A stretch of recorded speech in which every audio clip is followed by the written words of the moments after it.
देखो, इसमें जो श्रावण के महीना जो है, इसमें देखा जाए तो 5 सोमवार का विधान है इसमें। और शिव कावड़िया जो आते हैं ये भोलेनाथ के परम प्रिय होते हैं, क्योंकि ये गंगा जल लेकर के आते हैं। तो पहले तो हमको ये देखना पड़ेगा कि गंगा जल है क्या चीज़। जैसे कई लोग प्रश्न कर देते हैं कि गंगा जल क्या है, तो ये गंगा जल जो है ये अमृत है, ये साधारण जल नहीं है। आप सभी जानते हो कि जल को रख लो, गंगा जल को रख लो तो गंगा जल कभी खराब नहीं होता, इसका एक प्रतीक है। तो जब ये गंगा जी का बहुत बड़ा महत्व है, जैसे मान लीजिए एक बार का वो था कि बावन भगवान राजा बलि के यहाँ गए, 3 पग धरती दान में लेने का संकल्प किया, तो एक पैर को इतना लंबा कर दिया कि ब्रह्मलोक में पहुँच गया। जैसे ब्रह्मलोक में पहुंचा तो ब्रह्मा जी ने देखा ये तो मेरे भगवान विष्णु के चरण हैं, तो उन्होंने अपना कमंडलू लिया और उन चरणों को धुल लिया। जल जैसे ही चरण धुले और चरणों का चरणामृत था वो कमंडलू में रख लिया। रखने के बाद वो गंगा जल बन गया और एक पैर को पाताल तक नाप लिया। तीसरे पैर से राजा बलि का संकल्प पूर्ण किया। तो जो गंगा जल है वो पृथ्वी पर कैसे आए? तो सगर के 60,000 पुत्र थे, तो ऋषि के आश्रम में गए, सम्यक ऋषि के आश्रम में उनकी मजाक उड़ाने लगे। तो इससे लोगों को, भक्तों को ये ज्ञान होता है किसी विद्वान, किसी संत महापुरुष की मजाक नहीं उड़ानी चाहिए। भजन कर रहे थे, उन्होंने सगर के पुत्रों ने देखा कि भजन में लगे हैं, हमको पिपासा लग रही है, हमारी तरफ ध्यान नहीं है, कहीं ढोंग कर रहे होंगे। जब उन्होंने देखा तो उनके नेत्र खुले तो सगर के 60,000 पुत्र भस्म हो गए। सगर आए, कहा कि ये कैसे हुआ?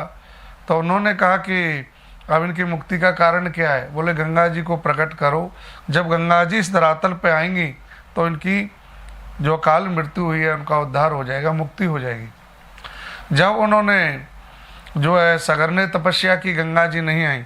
सगर के पुत्र अंशुमान हुए, अंशुमान ने तपस्या की, गंगा जी प्रकट नहीं हुई, 2 पीढ़ी हो गई। अंशुमान के पुत्र दिलीप हुए, दिलीप ने तपस्या की, फिर भी गंगा जी नहीं आई, 3 पीढ़ी हो गए। अंशुमान के पुत्र भागीरथ हुए, दिलीप के पुत्र भागीरथ हुए, तो इसी पीढ़ी में भागीरथ ने तपस्या की तो गंगा जी प्रसन्न हो गई। जब प्रसन्न हुई तो गंगा जी ने कहा कि मैं ब्रह्मलोक से आऊँगी तो पृथ्वी को फाड़ के पाताल में चली जाऊँगी। तो बोले एक कार्य करो, आप शिव जी को प्रसन्न करो। जब उन्होंने शिव जी की प्रार्थना की, शिव जी प्रसन्न हुए, तब गंगा जी ब्रह्मलोक से आई उत्तर विभाग पर। फिर इसके बाद सप्तऋषि मंडल पर आई, सप्तऋषि मंडल से होते हुए भगवान भोलेनाथ जी की जटा पर आई, बेग को सहन किया। जब जब इस धरातल पर कष्ट आया तो देवादिदेव महादेव ने इसका समाधान निकाला और कष्ट को सहा।